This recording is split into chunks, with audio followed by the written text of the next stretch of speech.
supaya diskusi ini semakin bermakna. Itu saja rasanya yang bisa saya sampaikan. Terima kasih banyak atas antusiasme teman-teman semua. Em, saya serahkan kembali ke moderator kita. Wabillahi taufiq wal hidayah. Wassalamualaikum warahmatullahi wabarakatuh. Terima kasih Axel untuk sambutannya. Selanjutnya saya akan memperkenalkan Pak Dirga Yuza Setiawan, Asesor Khusus untuk Presiden RI untuk membuka acara. Pak Dirga Yuza, silakan. Baik, terima kasih. Assalamualaikum warahmatullahi wabarakatuh. Salam sejahtera buat kita semua. Om Swastiastu, Namo Buddhaya, salam kebajikan.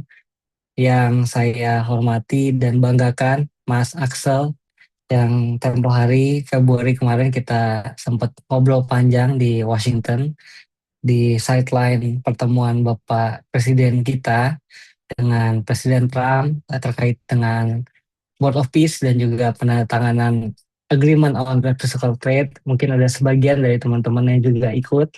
Kita ngobrol di Washington DC dan juga senang ketemu kembali dengan Mas Bayu dan teman-teman yang waktu itu sempat jumpa dengan saya ketika saya keliling 20 US States di bulan September 2024, satu bulan sebelum Bapak Presiden Prabowo dilantik untuk memperkenalkan berbagai program yang baru yang akan dijalankan oleh Bapak Presiden. Salah satunya adalah program makan bergizi gratis. Mungkin saya mau cerita di sini tiga hal yang mungkin teman-teman belum pernah saya ceritakan sebelumnya, supaya agak menarik ya Mas Axel. Jadi yang pertama, saya mau cerita bahwa kita menjalankan program makan bergizi gratis ini eh, dengan pertama melakukan studi banding yang cukup ekstensif. Jadi di dunia sekarang sudah ada lebih dari 107 negara yang mengerjakan program makan bergizi gratis. Nah, 107 negara ini tergabung dalam sebuah koalisi yang oleh Brazil dan juga oleh Perancis yang namanya School Meals Coalition. Sorry, layar aku udah kelihatan belum ya? Udah ya, Terlihat, iya. Pak.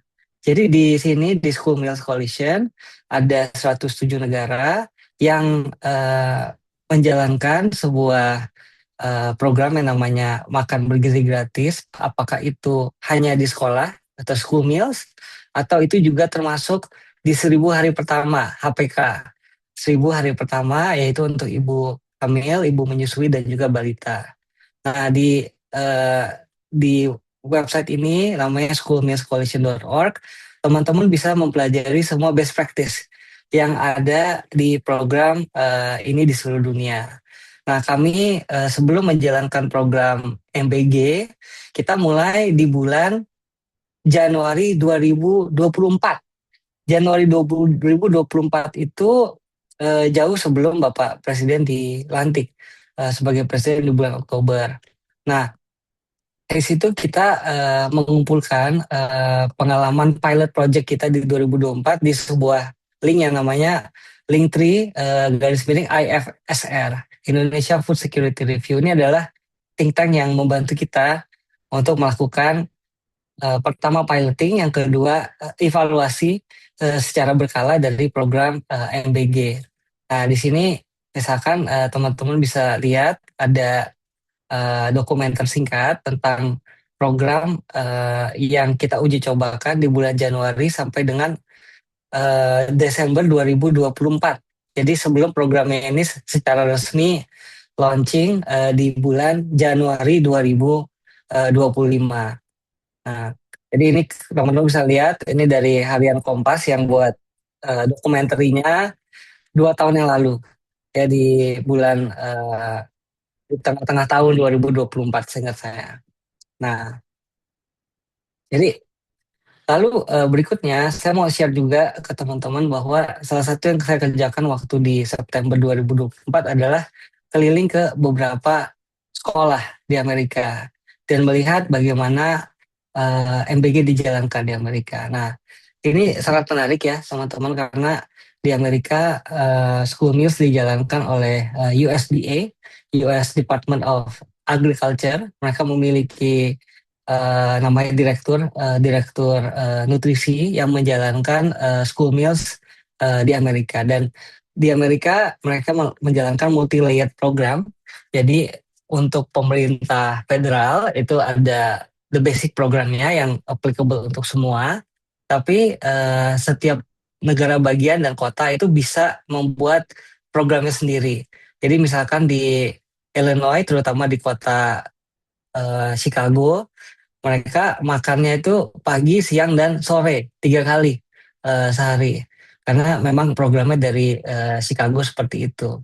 Nah, berbeda dengan kita di Amerika, mereka menggunakan sistem dapur di sekolah. Jadi kami juga pergi ke beberapa dapur ya seperti ini.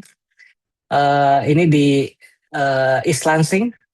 Mungkin ada teman-teman yang dari sekolah Spartan ya. Nah, East Lansing ini mereka juga menjalankan MBG di sekolahnya. Nah, memang yang paling menarik adalah di Amerika butuh waktu sekitar 20-an tahun untuk semua sekolah itu bisa menjalankan school meals. Karena memang yang salah satu dilakukan di sana adalah memberikan grant dari federal government untuk sekolah-sekolah membangun dapur di sekolahnya masing-masing. Nah, kita juga mengalami kendala yang sama di Indonesia. Kita ingin sebenarnya semakin dekat dengan penerima itu semakin bagus. Namun fakta di lapangan adalah sebagai contoh ya teman-teman, di tahun 60 mayoritas SMA yang ada di Indonesia itu memiliki lapangan sepak bola.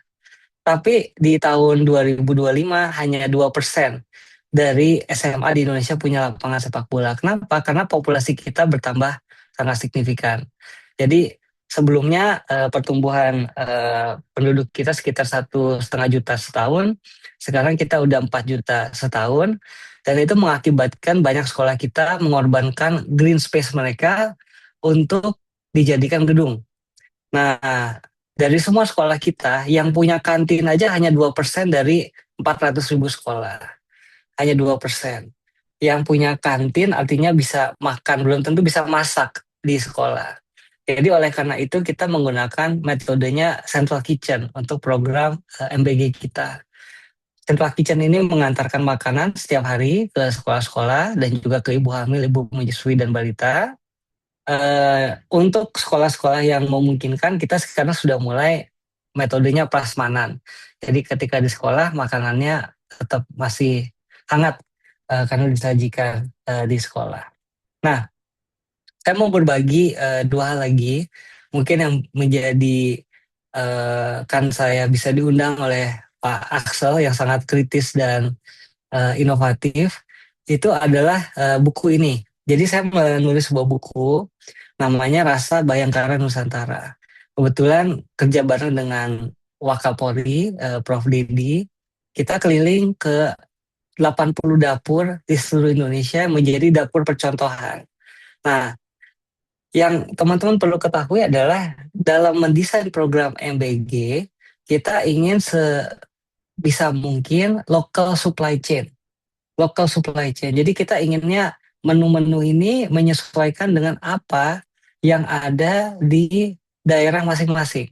Karena dengan begitu kita bisa memastikan pemberdayaan petani dan nelayan setempat itu terjadi, dan juga kita tidak menghilangkan kebiasaan masyarakat daerah untuk mengkonsumsi pangan daerah.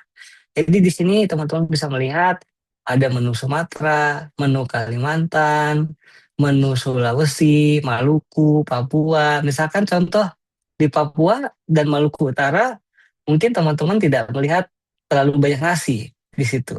Karena memang produksi berasnya tidak banyak di Maluku dan di Papua, terutama Papua bagian utara. Lalu ada menu Bali, Nusa Tenggara, Jawa. Nah, ini memang Jawa karena populasi kita 50% dari penerima MBG adalah orang Jawa. Kalau ditambah Sumatera jadi 70% Jawa dan Sumatera karena memang sesuai dengan jumlah populasinya. Ya. Jadi ini menu-menu yang kita tawarkan di Pulau Jawa sangat beragam, sangat banyak, dan di dalam buku ini kami juga memberikan tidak hanya foto tapi juga bahan masakannya dan cara masaknya supaya orang tua murid dan murid itu kalau misalkan suka makanan yang disajikan di sekolah karena MBG, mereka bisa membuatnya sendiri di rumah. Nah, ini juga sebagai sarana edukasi pangan karena makan bergizi gratis itu bukan berarti makan enak gratis. Bergizi dan enak itu tidak sama. Kita selalu mencoba membuat makanan kita semuanya enak. Tapi memang di minggu pertama dan di bulan pertama, setiap sekolah dan setiap anak yang menerima MBG pasti akan merasa makanannya hambar.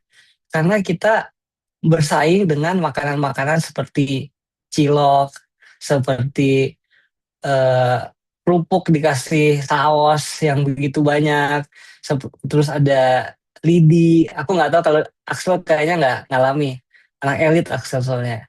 Tapi masyarakat Indonesia pada umumnya makannya somai yang dikasih saus begitu banyak, MSG, bakso, ya. Nah mereka nggak ngalami, nggak terbiasa dengan makanan yang bergizi seperti ini. Kita lihat kemarin di Singapura, Singapura juga baru mulai menjalankan MBG dengan proses central kitchen. Mereka food waste-nya di 50% di bulan pertama. Kami di Indonesia kita mencatat food waste di angka 25-30% rata-rata di bulan pertama dan turun ke angka 10-15% di bulan kedua dan seterusnya. Which is actually sudah lumayan bagus ya. Jadi itu yang kita hadapi. Nah ini menu-menunya teman-teman bisa lihat, nanti saya bisa share juga PDF dari bukunya karena belum masuk di toko buku di Amerika. Mudah-mudahan nanti Pak Axel bisa bantu supaya kita bisa mempromosikan our culinary heritage melalui school meals ini. Karena ada juga nih yang suka banding-bandingin, terutama di School Meals Coalition. Suka banyak yang pamer kalau di Korea seperti apa, di Jepang seperti apa, Indonesia seperti apa. Itu jawabannya dari buku yang pertama. Nah, di buku yang kedua ini namanya Pangan Biru MBG. Ini juga satu buku yang saya kerjakan karena kita punya sebuah kelebihan di Indonesia. Kita bisa memproduksi protein dari ikan yang cukup banyak. Jadi tapi ada tapinya. Tapi dapur-dapur kita itu seringkali males masak ikan. Karena masak ikan itu lebih ribet daripada masak telur sama masak ayam. Nah, makanya perlu ada effort khusus untuk kita mempromosikan sumber protein kita sendiri yaitu dari ikan. Jadi ini saya mempromosikan ada dari ikan nila atau tilapia bahasa Inggrisnya, ikan kembung, udang, patin, lele, dan juga dari cakalang. Nah, beda dengan buku sebelumnya, kalau buku ini saya ceritakan per komoditas, misalkan untuk cakalang itu ditangkapnya di mana aja. Jadi eh, para pembaca itu bisa tahu, oh ternyata misalkan cakalang tuh banyaknya dari selatan Jawa, misalkan itu satu area untuk nangkep ikan cakalang. Lalu juga dari Maluku, ya, Maluku, utara Sulawesi dan juga utara dari Papua. Nah, lalu misalkan mungkin Pak Axel suka makan udang, nih. Udang itu ternyata budidayanya cuma di beberapa tempat ini. Jadi kita lihat di Kalimantan tuh udah ada budidaya udang, di Indonesia Timur terutama ya misalkan Maluku, Papua itu tidak ada produksi udang. Jadi memang ini adalah tempat-tempat yang udangnya ada. Nah ini kita memang pingin supply chain-nya kita turunkan sedekat mungkin, selokal mungkin. Jadi kita nggak maksa, misalkan orang-orang Kalimantan untuk punya menu udang di MBG-nya karena ya nggak ada tambak udang di Kalimantan sebagai contoh.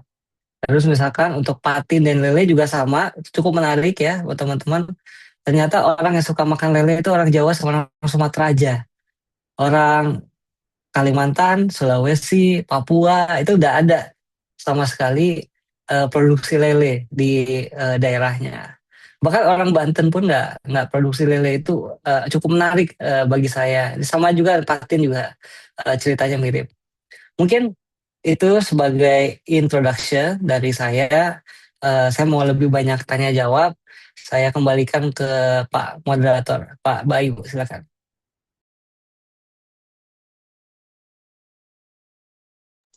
Terima kasih banyak Pak Dirgaiza untuk keynote speech-nya.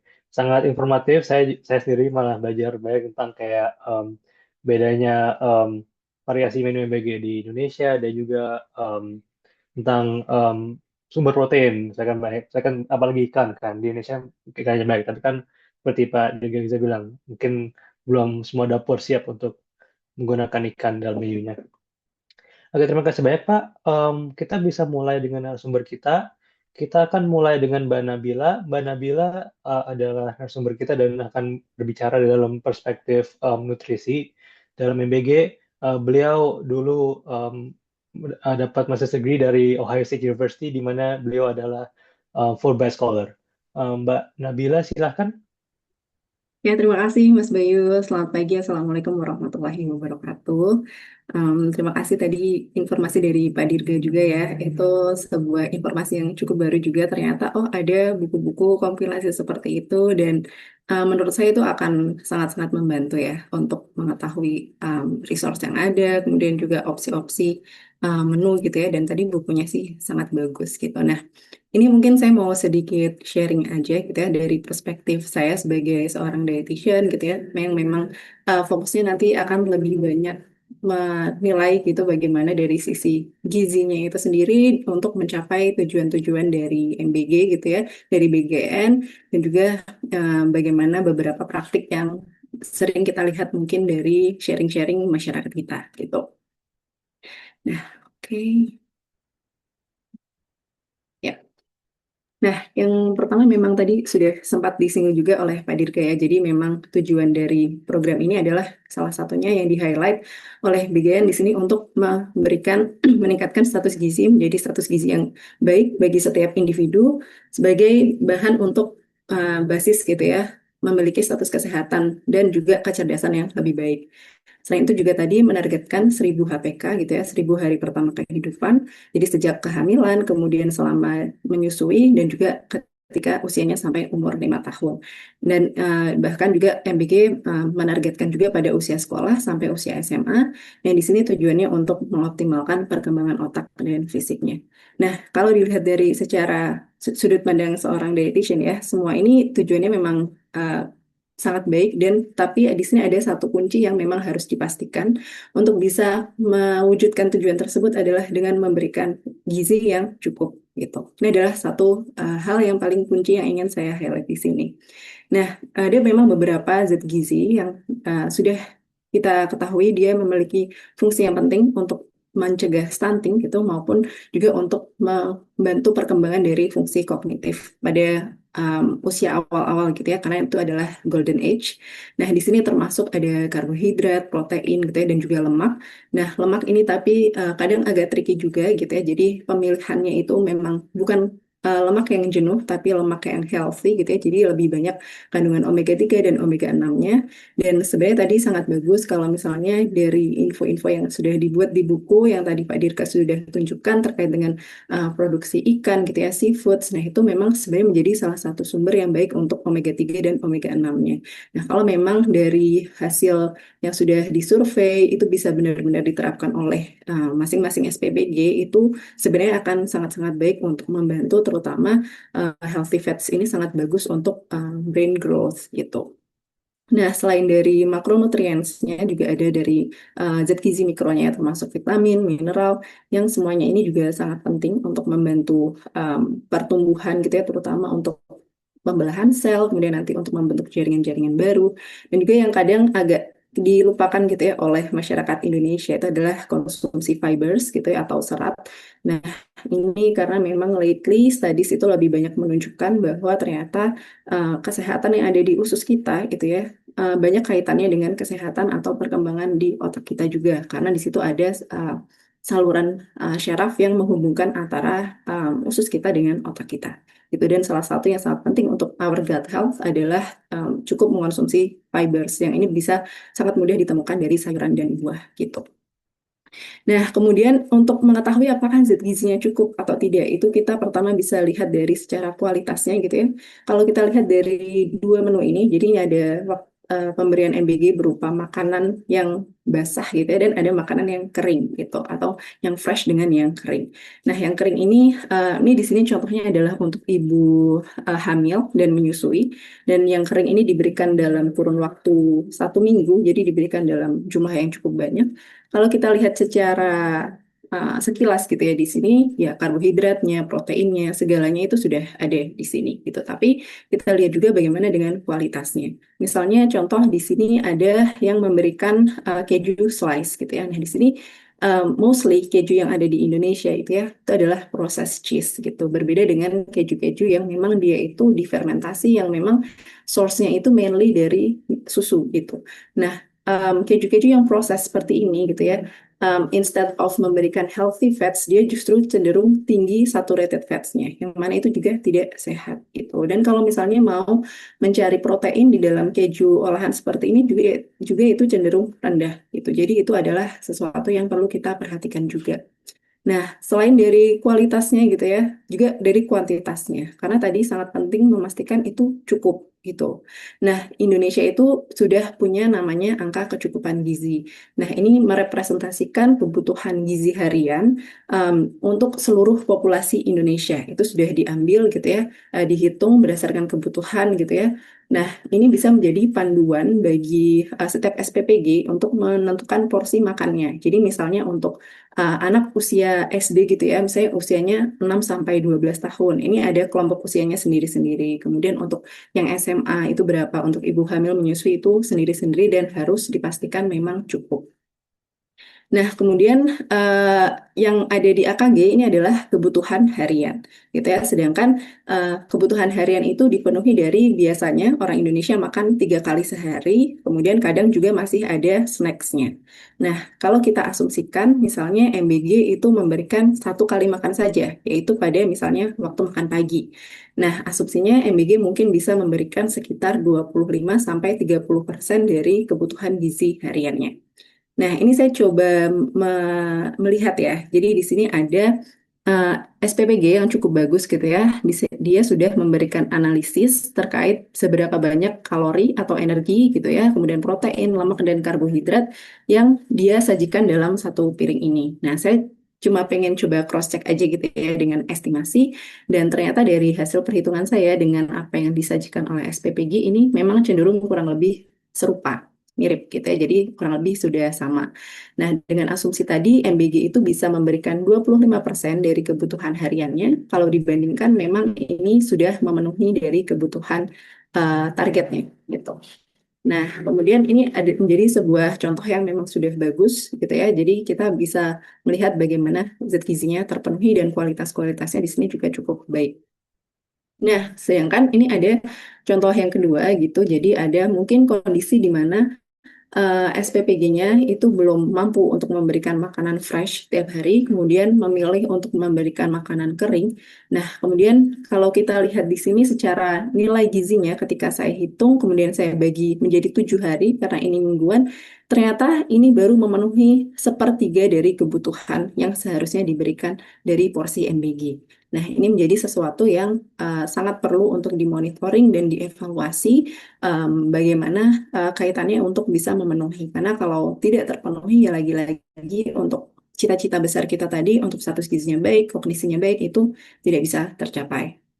Nah, kemudian ini sesuatu yang perlu dipertimbangkan secara luas juga oleh pemerintah kita. Jadi yang perlu dipastikan adalah zat gizinya itu terpenuhi secara harian. Sedangkan MBG itu hanya memberikan di 1 kali waktu makan. Nah, kemudian bagaimana? Apakah masyarakat kita itu memiliki kapasitas yang cukup, resource yang baik untuk bisa afford makanan di sisa waktu yang lainnya, dimakan siangnya, dimakan malamnya. Apakah itu kemudian mereka bisa punya kapasitas untuk membeli? Nah, ini menjadi hal yang perlu dipastikan juga karena kalau hanya MBG-nya saja gitu ya, tapi yang lainnya itu tidak terpenuhi, itu tidak bisa juga memperbaiki status gizinya gitu ya. Nah, ini adalah sebuah framework yang sudah banyak digunakan di dalam bidang gizi dan juga banyak diterapkan gitu ya dalam banyak setting di berbagai negara. Ini menggambarkan bagaimana malnutrition sebagai masalah intinya dan kemudian dia dikeliling oleh beberapa faktor yang mempengaruhinya. Mulai dari faktor yang paling dekat di sini adalah asupan zat gizinya yang tidak cukup gitu ya, tidak adekuat di sini. Kemudian ada juga beberapa faktor lain terkait penyakit, apakah kondisi tempat tinggalnya itu tuh support untuk kesehatan anaknya, ibu hamilnya, kemudian juga bagaimana terkait dengan pendapatan dari keluarga tersebut, apakah akhirnya keluarga tersebut itu mampu membeli makanan yang bergizi atau justru mampunya hanya membeli makanan yang murah. Akhirnya misalnya makan siangnya beli cilok lagi, makan malamnya beli apa ya seblak gitu ya yang di situ mostly kandungannya hanya karbohidrat aja. Nah, ini juga sesuatu yang sangat penting akan mempengaruhi namanya food insecurity atau masyarakat itu jadi punya keterbatasan akses baik secara ekonomi tidak mampu membeli maupun juga secara fisik gitu ya. Jadi di daerah-daerah tertentu di Indonesia terutama area yang terpencil gitu ya, mungkin apakah sudah ada akses transportasi yang memadai gitu ya bagi makanan sehat itu untuk bisa menjangkau area perlu diperhatikan oleh pemerintah gitu ya bagaimana tujuan tadi dari BGN ini bisa tercapai. Nah, kemudian juga salah satu hal yang ingin dicapai adalah meningkatkan fungsi kognitif. Memang kalau dilihat dari beberapa studi gitu ya, terutama yang dia memberikan intervensi menggunakan kontrol trial gitu ya, memang school feeding ini sangat berpotensi untuk bisa meningkatkan fungsi kognitif dari siswa-siswa di sekolah. Tapi yang perlu dicatat di sini adalah bahwa studi-studi ini memang dalam kondisi yang sangat-sangat terkontrol. Ya, seperti kita tahu ya kalau di dalam studi pasti kan penelitinya akan memastikan oh gizinya cukup. Kemudian nanti setelah dievaluasi juga biasanya dalam 1 hari itu apakah memang asupannya memadai atau tidak. Kemudian semuanya itu dikontrol, ada baseline data gitu ya. Jadi ini juga menjadi catatan yang penting juga kalau misalnya kita pengen mengetahui apakah MBG itu bisa meningkatkan fungsi kognitif. Nah, berarti harus ada baseline datanya dulu nih. Kita apakah punya data yang komprehensif yang menilai fungsi kognitif anak-anak kita, kemudian baru dibandingkan nanti secara reguler gitu. Nah, kemudian juga selain dari itu, memang salah satu yang paling penting sebenarnya perlu kita perhatikan adalah food safety gitu. Dan ini masih menjadi isu yang apa ya terjadi gitu di beberapa kondisi di Indonesia. Dan harusnya memang food safety itu adalah yang paling pertama karena kita tidak ingin memberikan apa ya kayak bahaya gitu ya kepada anak-anak kita. Nah, sebenarnya Indonesia itu sudah banyak gitu ya, sudah lama mempunyai peraturan-peraturan yang menunjukkan bagaimana proses penyelenggaraan makanan secara massal itu harus dikelola. Nah, ini ada peraturan gitu yang sudah dikeluarkan sejak tahun 2011 ini tentang mengatur bagaimana kayak jasa boga seperti catering gitu ya, itu harus punya standar-standar hygiene dan sanitasi. Kemudian juga ada di setting rumah sakit, itu setiap rumah sakit itu punya dapur yang menyajikan makanan dan di situ standar hygiene-nya itu juga sangat tinggi. Dan ini adalah sebenarnya sebuah knowledge yang sudah sangat common bagi nutritionist dan dietitian yang ada di Indonesia. Jadi memang kalau ada expert yang relevan di bidang ini dilibatkan, itu saya sangat yakin pasti akan sudah sangat familiar dengan hal-hal seperti ini sehingga bisa membantu meminimalisir terjadinya foodborne illness gitu. Nah, untuk regulasi bangunannya itu kayak size-nya itu harus seberapa luas gitu ya. Kemudian bahan-bahannya, misalnya mejanya itu harus stainless. Kemudian bagaimana juga dengan flow-nya. Oh, harus ada ruang persiapan dulu, kemudian nanti masuk ke ruang apa namanya pengolahan. Jadi flow-nya itu nggak boleh bolak-balik untuk memastikan meminimalisir apa cross contamination. Nah, ini juga lengkap semuanya dari storage-nya, kemudian personal hygiene. Jadi bahkan kesehatan dari si penjamah makanan atau yang bekerja di dapur itu harus dicek gitu ya, harus ada pemeriksaan kesehatan secara menyeluruh apakah orang ini salah satu yang paling penting adalah terkontaminasi E. coli atau tidak gitu. Jadi ada tes kesehatannya dengan dilihat sampel feses dari tenaga yang bekerja itu gitu. Jadi ini memang ada beberapa banyak gitu ya hal yang harus diperhatikan. Nah, jadi ini mungkin penutup dari saya gitu ya. Jadi memang MBG sebenarnya sebuah inisiasi yang sangat bagus gitu ya dan sangat berpotensi untuk memberikan manfaat, tapi harus ada beberapa catatan yang kita perhatikan. Yang pertama tadi memang secara zat gizinya itu terpenuhi, kemudian ini juga dikelola dengan experts yang relevan gitu ya. Jadi ada hal-hal yang sebenarnya itu sudah jadi common knowledge, itu tidak perlu apa ya diulangi lagi gitu. Jadi sudah tahu oh emang harus seperti ini. Kemudian yang berikutnya memang harus selalu dimonitor, dievaluasi secara rutin dan juga beberapa faktor selain gizinya itu juga harus diselesaikan secara bersamaan untuk bisa mengatasi malnutrisi tadi. Baik, itu saja mungkin dari saya yang bisa saya sampaikan. Terima kasih. Wassalamualaikum warahmatullahi wabarakatuh.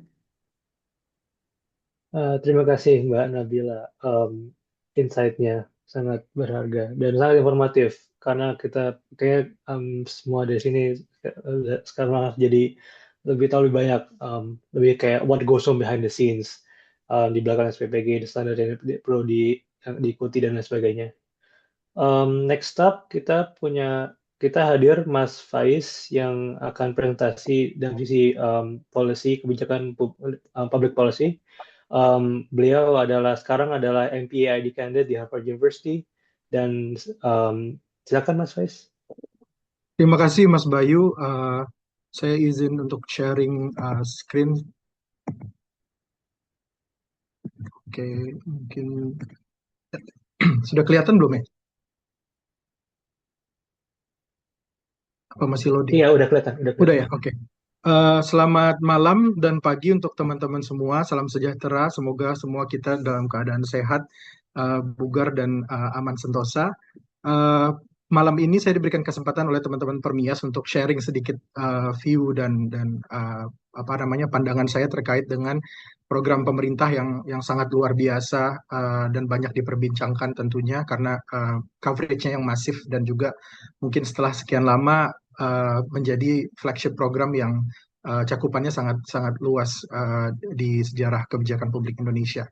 Mungkin kita bisa mulai dengan apa sih yang mendasari dan menjadi background dari MBG ini. Mungkin Pak Yuza yang sebagai orang yang mengikuti cerita di belakang layarnya bagaimana Bapak Presiden menyampaikan kampanyenya pada saat itu lebih tahu gitu ya. Tapi ini yang berhasil kita observasi gitu ya dari periode sebelum Pak Prabowo terpilih kemudian sampai sekarang memang pressing issues yang ingin diaddress dari makanan bergizi gratis ini tentunya adalah malnutrisi dan stunting yang tentunya dapat menyebabkan long term effect dalam human capital dan productivity masyarakat Indonesia. Pada saat kampanye saya yakin teman-teman memperhatikan sebagaimana Pak Presiden sampaikan bahwa isu ini menjadi penting gitu ya. Data ASEAN Sekretariat menunjukkan bahwa Indonesia sebagai salah satu negara di peers yang menunjukkan stunting rate-nya yang cukup tinggi gitu. Dan juga ini dikhawatirkan ke depannya akan menurunkan produktivitas kita dan menghambat semua dreams kita ke depannya untuk menjadi Indonesia emas di 2045. Apalagi kita sedang mengalami yang namanya bonus demografi, jadi penduduk usia produktif kita itu sangat sangat mendominasi komposisi penduduk, ditambah lagi fertility rate kita yang cukup stabil dibandingkan negara-negara lain yang sudah mulai menurun, sehingga future generation menjadi penting. Nah, itu yang menjustifikasi bahwa program MBG sebagai ide dari Bapak Presiden penting untuk dilaksanakan. Makanya menjadi flagship campaign promise dari Pak Prabowo pada saat itu dengan target 92,8 juta beneficiaries pada 2029. Di mana didominasi oleh students sekitar 65,6 juta, anak-anak di bawah 5 tahun itu 19,9 juta, dan juga ibu atau wanita hamil dan menyusui sekitar 7,3 juta pada tahun 2009. Nah, sejauh ini progresnya, kalau kita lihat secara data yang sudah dilaporkan oleh BGN dan berbagai sumber yang kredibel, cukup baik gitu ya. Kalau kita lihat uh, program pemerintah yang dari targetnya di 2009 yang capaiannya sangat masif, salah satunya adalah MBG. Kalau kita lihat di sini, over 50 million beneficiaries sudah menerima manfaat dari MBG secara langsung. Dan itu artinya dalam kurang lebih 1 tahun sudah setengah dari target 2029 yang yang di mana didominasi oleh students, kemudian diikuti oleh ibu hamil dan menyusui serta anak-anak di bawah 5 tahun gitu. Nah, secara budget juga ekspansi dari budgetnya juga luar biasa, realisasinya juga cukup cepat gitu ya. Kita tahu tahun lalu dilaporkan oleh Kementerian Keuangan, MBG dialokasikan budgetnya sekitar 71 triliun rupiah. Nah, yang berhasil dieksekusi pada saat itu adalah 73%, mayoritas dari budgetnya telah disalurkan, walaupun ada beberapa issues yang dialami dalam pencairan dana, teman-teman bisa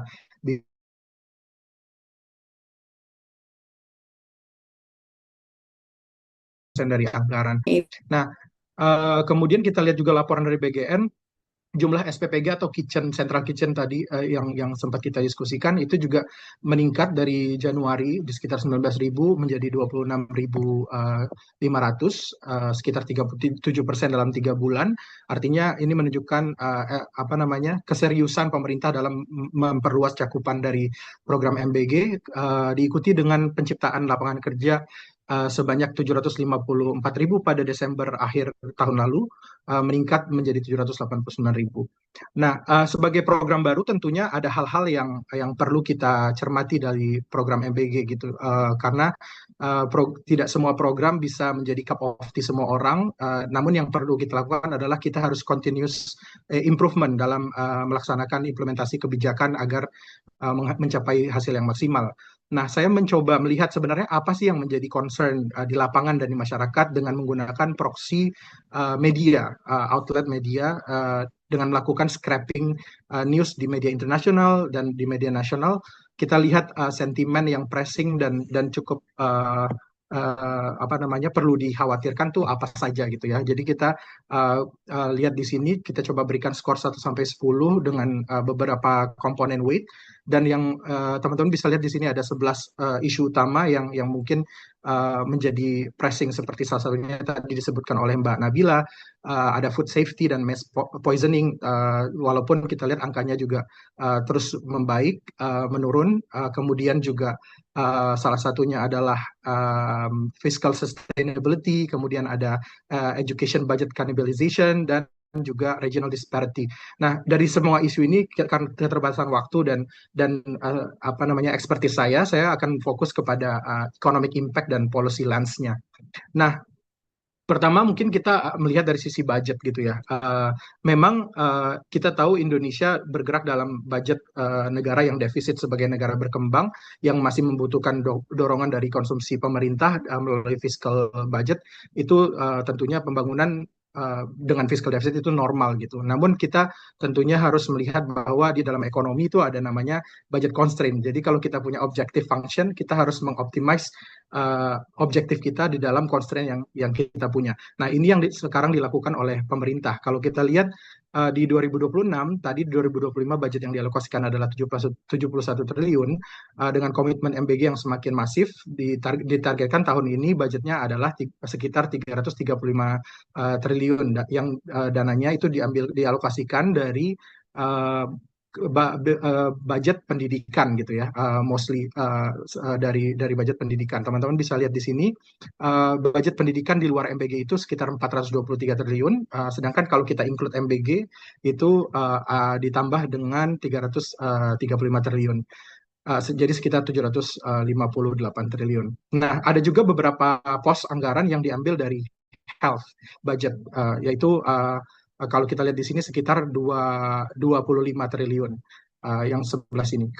Semoga kursor saya kelihatan ya. Nah, ini memang manuver seperti ini diperlukan supaya kita tetap menjaga constraint kita tadi dalam sisi budget. Cuma yang perlu kita perhatikan adalah dalam mengimplementasikan MBG ini apa saja yang menjadi budget anggaran yang kita realokasikan untuk MBG gitu. Karena menurut saya kalau tujuan kita adalah human capital development, permasalahannya bukan hanya upstream, bisa kita sampaikan bahwa upstream salah satunya adalah nutrisi gitu ya, tapi juga downstream dan middle streamnya gitu. Di mana ada infrastructure yang harus kita perhatikan juga, kemudian ada teacher quality yang juga menjadi education issue di Indonesia selama ini, kemudian uneven incentive dari sisi teacher maupun medical staff di health sector dan education sector, dan juga ada primary care quality yang masih harus diimprove. Nah, artinya dalam melakukan realokasi anggaran yang mungkin detailnya itu expertnya ada di Ministry of Finance, tentu objektif yang harusnya berjalan bersamaan dengan MBG itu tetap harus diperhatikan gitu. Jadi jangan sampai kita meningkatkan nutrisi human capital kita dari sisi upstream, tapi middle stream dan downstreamnya kita korbankan. Jadi takutnya impact-nya malah net off gitu. Jadi infrastrukturnya tetap dibangun untuk education dan health, tapi MBG-nya juga tetap jalan untuk memastikan nutrisi yang tadi seperti disampaikan oleh Mbak Nabila.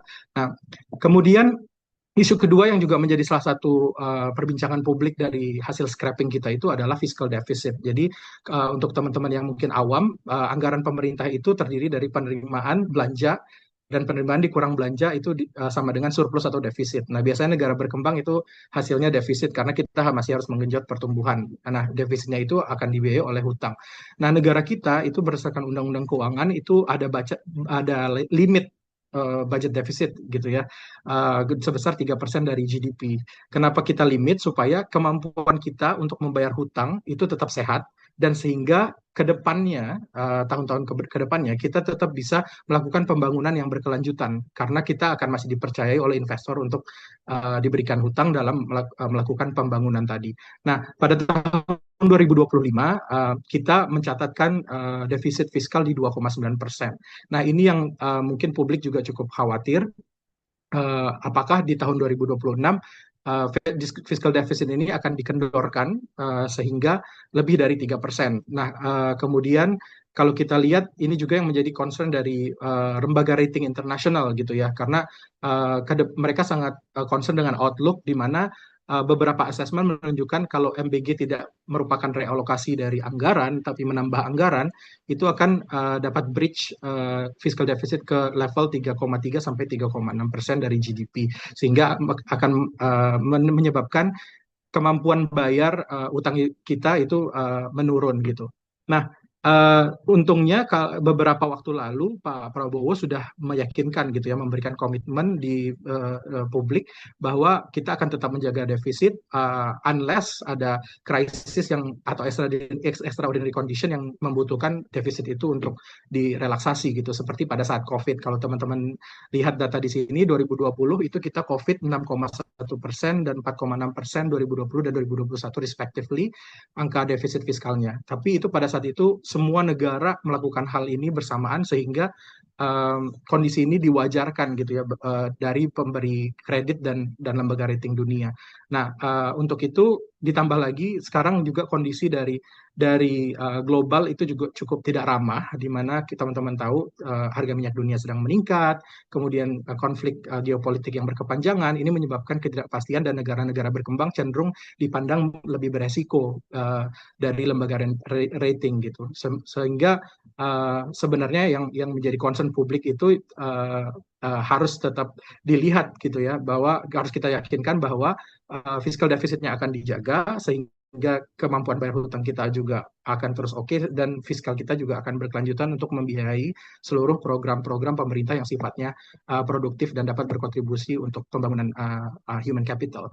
Nah, ketiga mungkin salah satu concern terbesar juga adalah disparity dari MBG. Kalau kita lihat di sini, ini adalah data dari Survei Status Gizi Indonesia dan Badan Pusat Statistik, kita gabungkan dengan SPPG ya, milik BGN gitu ya. Kalau kita lihat di sini memang jumlah SPPG terus meningkat.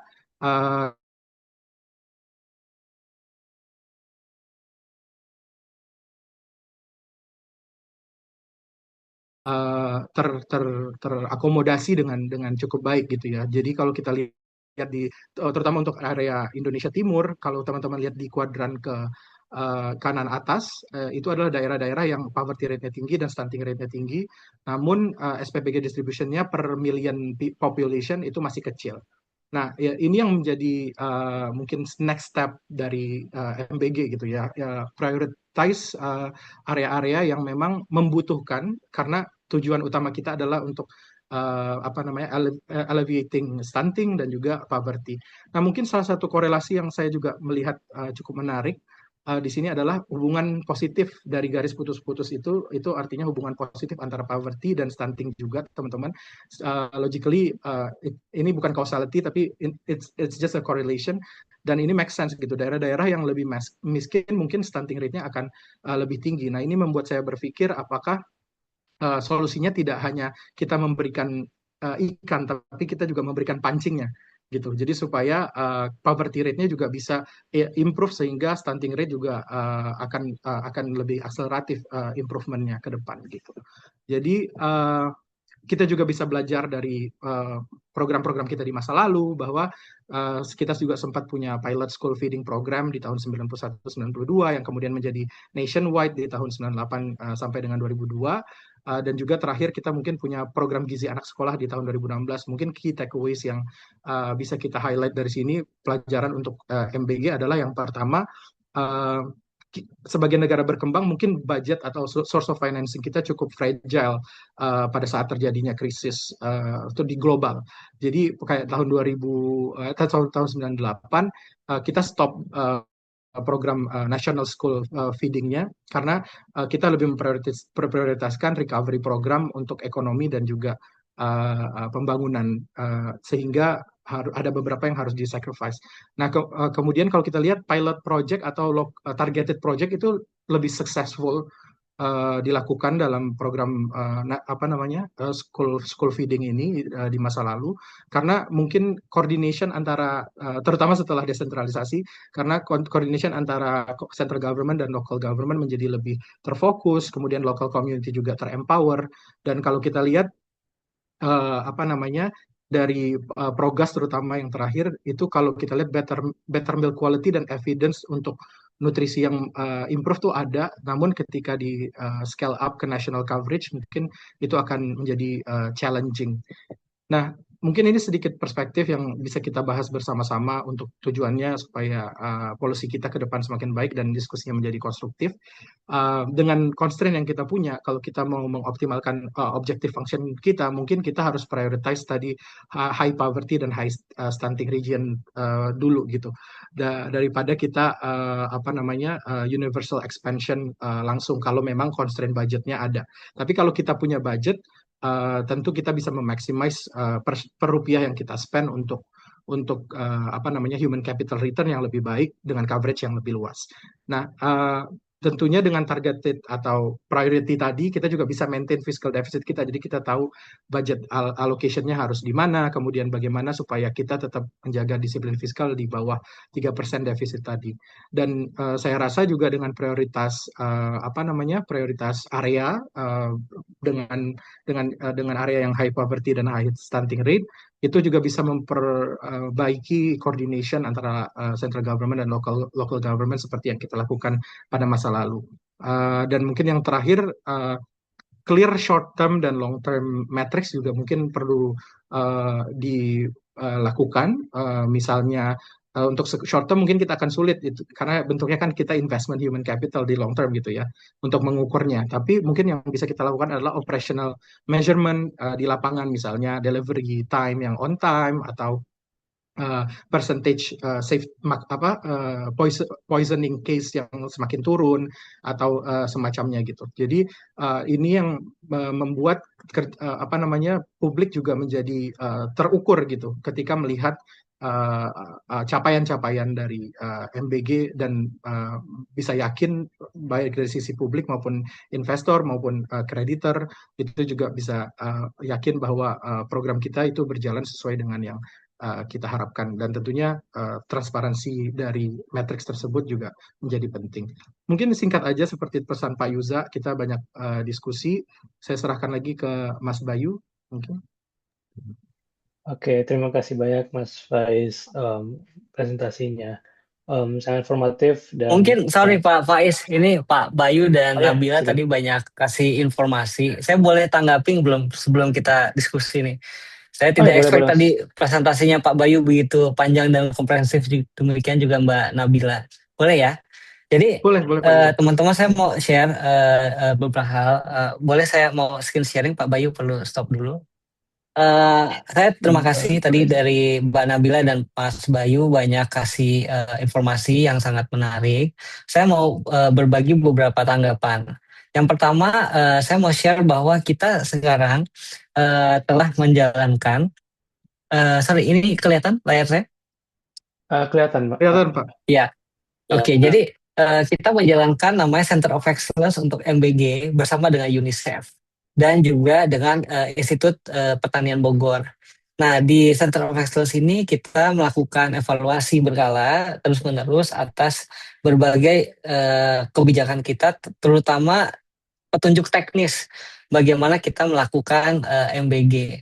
Dan kalau teman-teman tadi perhatikan di paparan sebelumnya, disampaikan salah satu concern yang muncul adalah masalah keracunan. Nah, bisa dilihat di sini bahwa kasus-kasus keracunan ini sejak kita melakukan revisi dari Juknis di bulan September dan Oktober 2025, angkanya sudah jauh lebih kecil. Apa yang terjadi teman-teman? Yang pertama, kita harus pahami bahwa MBG yang kita jalankan per hari ini sudah MBG versi 5 dari sisi Juknis. Apa yang kita pelajari sehingga kita sekarang sudah menjalankan versi 5? Yang pertama, sebagai contoh, tadi kan saya sampaikan salah satu menu yang paling populer di MBG, terutama di Jawa, adalah soto. Ternyata kalau kita mencampurkan toge di air panas lebih dari 1 jam, toge itu menjadi beracun. Oleh karena itu, kalau kita beli soto di mana-mana, biasanya tukang sotonya naruh toge terakhir. Nah, itu kita masukin sekarang di Juknis, tidak boleh masukin toge di air panas eh, apa namanya dari dapur, sehingga toge itu tidak menjadi beracun. Demikian juga dengan buah potong. Misalkan buah potong itu sumber keracunan yang cukup banyak, kita sekarang meminimalisir buah potong.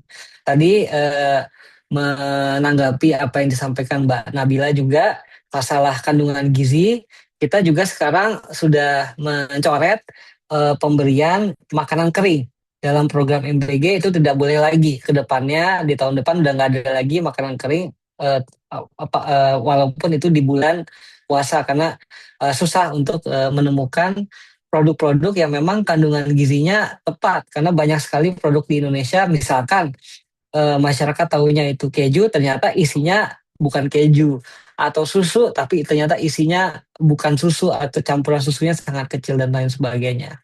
Nah, lalu berikutnya saya mau cerita soal fiskal, karena tadi disinggung. Saya rasa penting sekali bagi kita untuk memahami apa saja program-program dukungan kesejahteraan untuk masyarakat kita yang diberikan oleh pemerintah.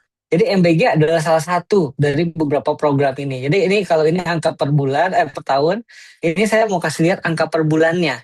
Kenapa ini penting angka per bulan? Karena seringkali kalau kita bicara angka-angka yang besar, misalkan anggaran MBG adalah 335 triliun setahun, kita nggak relate sebenarnya masyarakat kita dapatnya berapa per bulannya, dan berapa banyak yang menerima. Jadi di sini kita ada program universal seperti MBG dan CKG. CKG itu setiap penerima manfaat dapat sampai dengan 1,1 juta rupiah per pemeriksaan dari sisi manfaat. Dan ini dua program yang sangat berkaitan, karena kita perlu tahu baseline dari masyarakat kita secara real, dan itu kita dapatkan dari program CKG. Nah, lalu ada program-program 0% kemiskinan. Ini sebenarnya mentas apa yang tadi Mbak Nabila sampaikan. Jadi MBG memang benar targetnya hanya 1/3 dari kebutuhan gizi sehari-hari. Bagi mereka yang memang membutuhkan tambahan bantuan untuk menerima gizi lebih atau 3 kali sehari, kita ada program-program lain. Misalkan kita punya program kartu sembako, kita ada bansos, kita ada bansos atensi itu untuk makan, ada bantuan pangan. Kita sekarang juga ada bantuan untuk lansia yang kita sekarang mau rename jadi MBG lansia. Nah itu untuk MBG lansia yang hidup sendiri atau tua renta hidup sendiri. Nah itu juga kita lakukan. Jadi memang programnya seperti ini. Nah MBG itu juga harus dipahami teman-teman karena kita punya keterbatasan ketepatan data, kita berikan programnya universal. Semua orang boleh terima kecuali menolak. Dan kita sudah banyak yang sekolah dan student yang tidak atau memilih untuk tidak mendapatkan MBG, sama halnya seperti kita sekarang untuk program BOS juga bantuan operasional sekolah juga ada 1.000 dari 400.000 sekolah yang menolak menerima bantuan operasional sekolah. Nah, lalu dari mana sumber anggaran MBG? Saya perlu luruskan mispersepsi bahwa MBG menambah ke defisit kita. Kalau kita lihat defisit kita dari tahun ke tahun, angkanya kurang lebih tidak jauh berbeda di angka 2, sekian sampai 2, sekian persen. Tahun lalu kita di 2,9, kemungkinan akan tutup di auditednya di 2,8%. Kenapa defisitnya bisa kita jaga? Karena anggaran MBG nggak kita ambil dari utang. Anggaran MBG kita ambil dari efisiensi berbagai anggaran di APBN yang memang tidak efisien. Misalkan pembelian alat tulis kantor setiap tahun, ada pengadaan laptop, ada pengadaan eh, iPad dan lain-lain. Kan kita nggak perlu tuh pengadaan laptop setiap tahun. Jadi untuk pengadaan laptop, alat tulis kantor itu kita hemat 90%. Untuk biaya percetakan souvenir kita hemat 75%. Untuk sewa gedung kita juga hemat 73%. Jadi kalau teman-teman ada yang banyak berinteraksi dengan pemerintah Republik Indonesia, sebelum tahun 2025 mungkin sering tuh diajak rapat di luar kota supaya dapat perjalanan dinas mereka dan lain sebagainya. Sekarang udah hampir nggak ada perjalanan-perjalanan dinas untuk rapat, padahal teman-teman sekantor dan satu kantor di Jakarta misalkan dan lain-lain. Jadi kita ambil dari penghematan-penghematan APBN ini. Nah, terakhir saya mau cerita soal apa yang tadi Pak Bayu sampaikan, yang saya rasa ada tepatnya tapi ada tidak tepatnya. Jadi Pak Bayu tadi menyampaikan adalah ini yang sebelah kiri. Jadi jumlah SPPG di provinsi-provinsi yang dengan angka stunting secara persentase tertinggi memang saat ini masih belum mengejar di kota-kota besar. Kenapa? Karena memang membangun dapur dan supply chain-nya di daerah-daerah itu jauh lebih sulit. Tapi kita sekarang menargetkan di akhir tahun ini semua daerah yang sulit ini sudah kita bangun. Tapi saya mau minta kita jangan hanya fokus ke angka persentase jumlah anak yang stunting. Karena kalau kita hanya lihat angka persentasenya, seringkali kita melupakan bahwa kita dalam policy making kita bicara tentang angka absolutnya.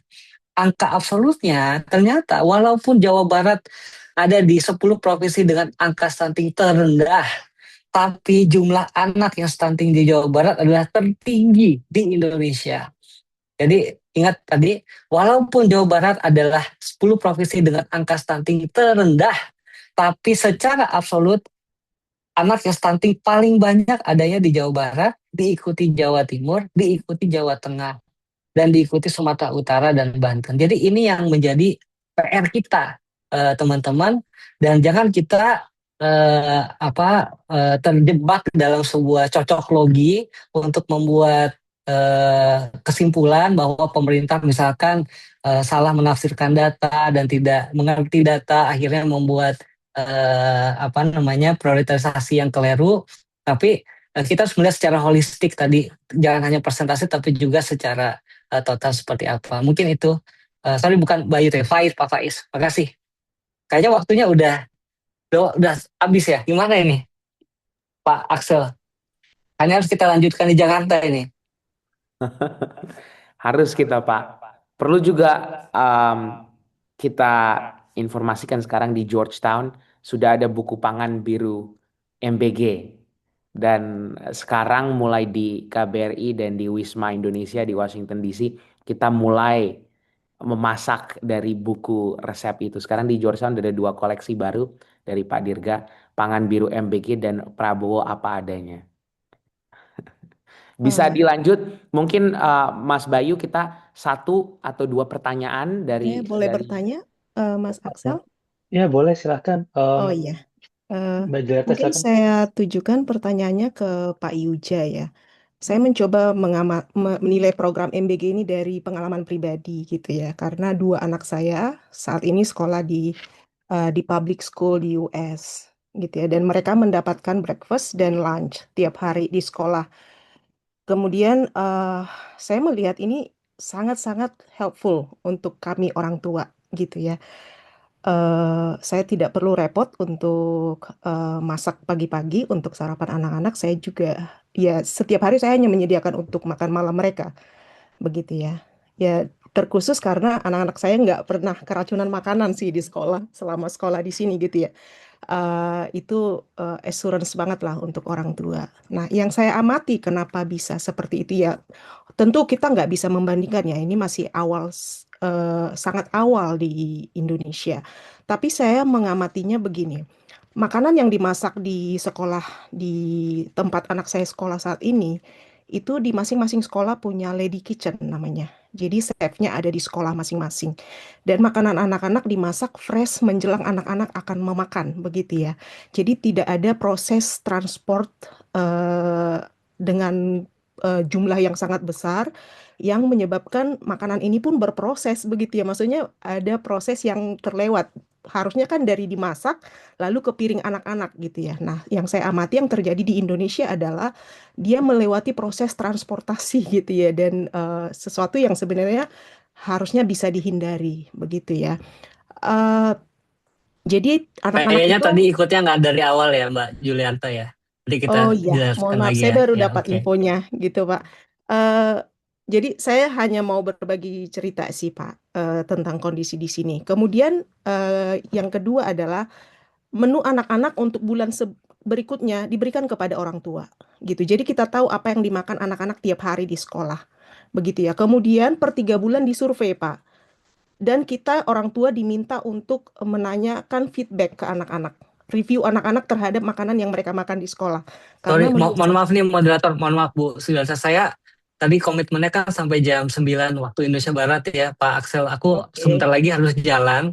Jadi Ya, kalau Pak. boleh kita segera to the point ya. Aku mungkin ada bisa 5 menit lagi ya. Siap, Pak. Siap. Oke. Kita Ya, Pak. itu ambil terus Um, mungkin pertanyaan silakan Bu. terakhir, Pak. Pertimbangan apa, Pak, yang mengharuskan membangun SPPG baru gitu? Karena saya orang konstruksi gitu ya dan sering terlibat dalam pengadaan infrastruktur. Di Indonesia kita cenderung membangun infrastruktur baru fisik gitu ya. Saya berpikir financial burden-nya multiplier effect dari pembangunan infrastruktur baru ini. Saya sih berpikir supaya efektif harusnya Oke, program boleh saya MBG langsung ini. jawab ya, karena Oke, aku monggo udah harus Pak. jalan. Jadi tadi di awal percakapan, Bu Juliata saya sampaikan best practice dunia untuk MBG seperti apa. Memang terbaik adalah di setiap sekolah memiliki dapur. Itu yang the best. Terbaik di setiap sekolah memiliki dapur. Nah, namun saya sampaikan seperti di pengalaman Amerika Serikat sendiri butuh waktu puluhan tahun untuk mencapai setiap sekolah memiliki dapur. Dan waktu itu dilakukan ada grant program melalui USDA untuk bisa setiap sekolah memiliki dapur. Nah, di Indonesia sendiri fakta lapangannya adalah sebagai berikut. Jadi di tahun 60 hampir semua sekolah SMA sebagai contoh di Indonesia itu memiliki lapangan sepak bola. Hampir semua sekolah memiliki lapangan sepak bola. Tahun ini yang punya lapangan sepak bola hanya 2% dari 400.000 sekolah dan 2% dari SMA. Kenapa? Karena di tahun 60 ketika kita membangun banyak sekolah melalui program yang tempo hari mendapatkan Nobel Prize yaitu sekolah Inpres, kita tidak mempersiapkan bahwa jumlah populasi atau pertambahan populasi per tahun akan sampai dengan 4 juta per tahun. Dulu pas kita membangun SD, SMP, SMA kita, itu laju pertumbuhan penduduk kita di sekitar 1,5 sampai dengan 2 juta per tahun.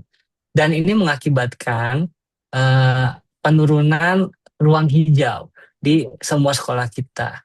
Saat ini kenapa banyak sekolah kita tidak memiliki ruang hijau, apalagi lapangan bola, adalah karena ruang hijaunya dipakai untuk gedung sekolah. Gedung sekolah. Jadi sekarang rata-rata SMA itu cuma punya lapangan basket. Nah, ketika kita survei untuk menjalankan program MBG di studi awal, kita menemukan bahwa dari semua sekolah yang dari semua sekolah yang memiliki kantin dan bisa kita bangunkan dapur atau bisa ada dapurnya itu hanya 2% dari total populasi sekolah yang ada di Indonesia. Nah, banyak sekolah bahkan kekurangan ruang kelas. Jadi ketika kita mau bangun dapur, mereka bilang yang penting ruang kelas dulu Pak, jangan dapurnya begitu. Nah, jadi oleh karena itu kita melakukan centralized kitchen model. Nah, centralized kitchen model ini juga tidak tidak saklek harus ada transportasi yang tadi Bu Juliata sampaikan. Jadi di banyak sekolah sekarang kita sudah melakukan MBG metode prasmanan. MBG metode prasmanan itu artinya di sekolah-sekolah kita tetap menyajikan makanannya dengan hangat dan juga anak-anak lebih happy karena makanannya hangat. Nah, gitu kita akan terus progresi ke arah situ. Tentunya the art of the possible ya. Nah, kita juga lihat misalkan di beberapa tempat yang memiliki constraint yang sama dengan kita, terutama space constraint ya, Bu Yuliata, seperti Singapura. Singapura juga sekarang sudah melakukan yang dulunya setiap sekolah ada dapur, malah sekarang ya kalau bahasa ibu mungkin mundur. Jadi ada centralized kitchen gitu ya, karena tempat kitchennya dipakai untuk keperluan lain. Nah, tentu masalah centralized kitchen ini ada plus minusnya.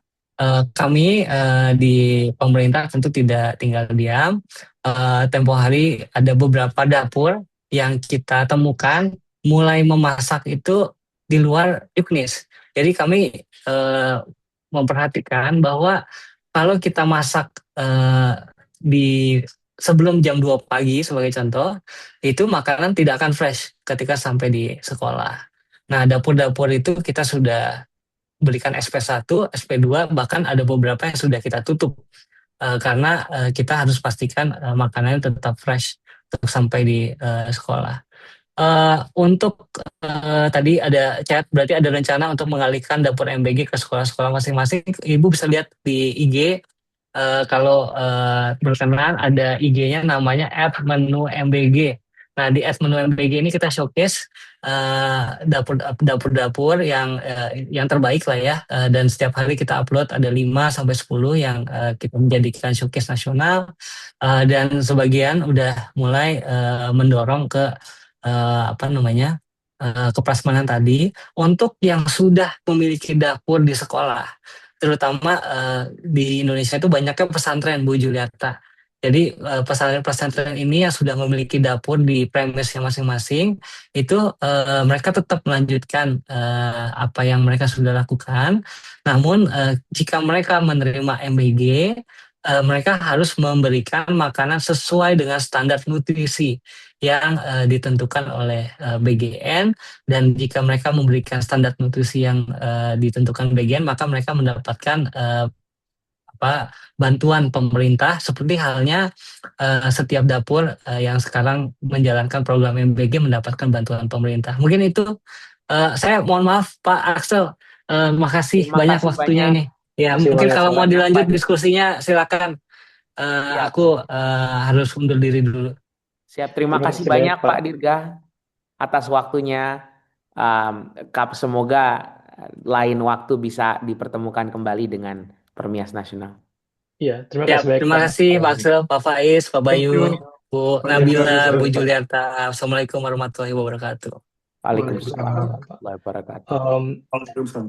Terima kasih Pak. Next up tadi ada saudari Hana yang memiliki pertanyaan. Jika masih ada pertanyaan, boleh silakan bertanya, tapi tolong singkat. I actually have just one main question. Sebenarnya this was directed to Pardirga, tapi hopefully any one of the narasumber can also help me gain insight on this.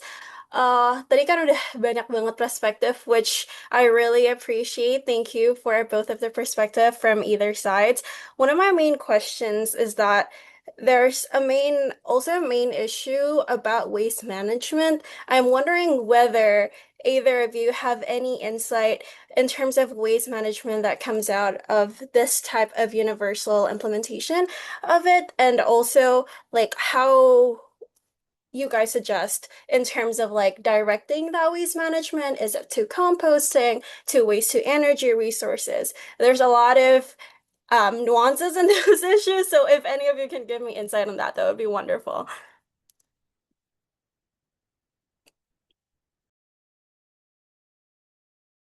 Terima kasih, Mbak Hana. Mas Faiz atau Mbak Nabila, silakan. Mbak Nabila mungkin duluan atau Oke, ya Mas Faiz boleh, Mas Faiz dulu. Oh ya, oke. Tadi sebenarnya udah disinggung oleh Pak Yuza juga, Mbak Hana. Sebenarnya I'm not the expert untuk waste management dan ini. Cuma tadi saya sempat menunjukkan di salah satu slide saya top 11 concern dari publik yang saya scraping dari media. Memang itu salah satu termasuk kalau nggak salah nomor 9 ya tadi dalam top concern juga gitu. Dan tadi Pak Yuza sempat address bahwa di awal-awal memang banyak gitu ya food waste yang dihasilkan, tapi sekarang jumlahnya sudah mulai menurun. Nah, kalau saya sih percaya dengan konsep circular economy ya. Jadi, if we can, minimize the waste and make it like more useful, like generating more economic benefits from it, why not, right? Jadi kalau misalnya, setahu saya ada beberapa compose proses yang perlu kita perhatikan juga. Kalau dia metan gasnya terlalu tinggi itu kita juga nggak bisa kompos. Nah, tapi yang bisa dikompos, dan yang cocok untuk waste to energy juga why not gitu kita proses untuk jadi energi. As long as dia berputar dalam ekonomi dan circular ekonominya di optimize, saya rasa itu hal yang baik gitu ya. Tapi tadi balik lagi statistiknya adalah food waste-nya sudah menurun. Tadi dilaporkan oleh Pak Yuza. Jadi emang mungkin early stage of the implementation food waste-nya cukup banyak karena when you start a program there's so many things to improve dan you need to learn from, right? Jadi kayak ya it's improving dari sisi food waste-nya juga. Mungkin dari saya itu Mas Bayu. Oke, terima kasih Mbak Nabila. Ya, jadi kalau dari saya sebenarnya memang ada hal yang menarik ya, ada sebuah studi juga dan ini terjadi pada banyak pasien termasuk ketika saya magang di rumah sakit. Jadi itu makanan sebenarnya kan kadang ada yang diberikan secara gratis, tapi memang harus didampingi dengan namanya edukasi. Jadi kalau menurut saya yang pertama dari menu gitu ya, yang diolah oleh SPPG itu memang disesuaikan dengan selera penerimanya gitu. Jadi memastikan supaya dia itu acceptable dan tidak dibuang. Kemudian yang kedua, kadang memang banyak dari masyarakat kita itu masih belum menyadari pentingnya beberapa zat gizi tertentu. Mereka kayak mungkin lebih pengen makan lauknya, tapi sayurnya itu kayak dianggap sepele gitu ya.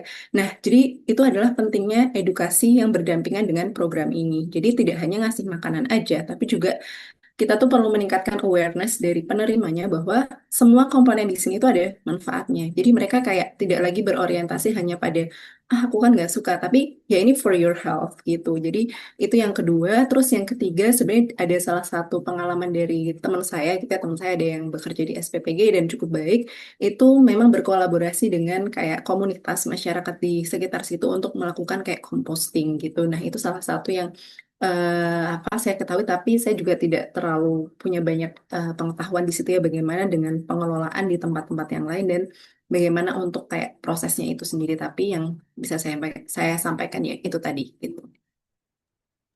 Thank you.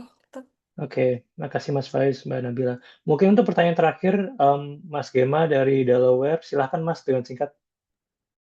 Ya, terima kasih Mas Bayu. Ya, salam. Halo Mbak Nabila. Udah kenal sama Mbak Nabila. Izin saya bukan bertanya sih, saya cuma mungkin menyarankan aja karena kebetulan di sini pernah dapat course terkait food security gitu ya. Mungkin kenapa di free school meal ini di Amerika sukses dengan kita masih tahap berjalan, mungkin ini apa ya, kayak kita tuh belum ada assessment misalnya untuk setiap wilayah itu. Jadi anak-anak tuh nggak bisa disamaratakan. Maksudnya kayak kan SPPG itu kan ini ya kayak masak dan sesuai dengan ya mungkin preferensi, tapi belum tentu misalnya gizinya, misalnya oh ternyata satu anak ini kurang zat besi, berarti menunya harus gimana kayak gitu. Itu satu. Yang kedua mungkin kedepannya Mas dan Mbak, mungkin ke depan kita harus buat deh, karena kan MBG ini udah berjalan selama setahun lebih kan, mungkin ada kajian apa perbedaan. Jadi misalkan dari angka BMI-nya ataupun angka nilainya kayak gitu. Jadi benar-benar apa ya, terasa manfaatnya dari program MBG itu sendiri itu. Mungkin itu aja Mas Bayu, terima kasih. Oke, makasih Mas. Mungkin secara singkat, kalau ada tanggapan Mas Bayu atau Mbak Nabila. Oke, kalau dari saya mungkin terkait kayak kebutuhan individual tiap seseorang, memang itu perlu approach yang berbeda gitu ya. Kalau dalam konteks NBG ini kan memang dalam konteks itu program yang apa ya, gizi masyarakat gitu ya. Jadi kita lihatnya adalah kebutuhan secara populasi, memang tidak bisa menyentuh di faktor individualnya. Kalau mau lihat ke faktor individualnya, memang itu butuh approach yang berbeda dan biaya yang perlu ditambahkan resource-resource yang lebih dari itu. Kemudian untuk yang terkait membandingkan hasil, nah tentunya itu tadi sempat saya sebutkan juga kita perlu baseline data. Yang saya juga kurang tahu apakah Indonesia itu punya data yang menyeluruh gitu ya, karena saya sendiri juga tentunya tidak punya data itu gitu. Nah makanya itu yang harus sebenarnya memang kalau misal saat ini belum ada harus segera diambil untuk bisa dimonitor ke depannya. Gitu. Terima kasih baik Mbak. Mas Faiz, mungkin kalau ada tanggapan secara singkat. Enggak sih, tadi udah disampaikan sama Mbak Nabila, saya juga setuju dari perspektif terutama yang bagian data, dan emang yang lebih paham nutrition science-nya Mbak Nabila, jadi saya cukup. Oke. Oke, makasih banyak Mas Faiz. Makasih banyak. Oke, that concludes our event. Thank you all so much. Maybe before we go, we can do like a group photo. So if anyone can please turn on their camera. And Kelly, you can go ahead and take a photo of all of us. Okay. Yeah. If you guys can turn on your cameras.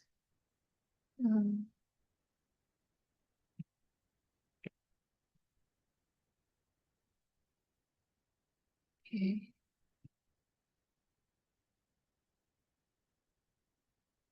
I'll wait for a little bit. Okay.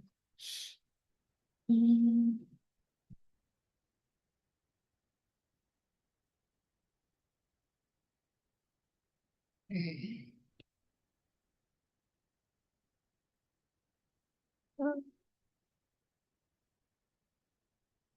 If you guys can, please turn on your cameras because we're taking a group photo.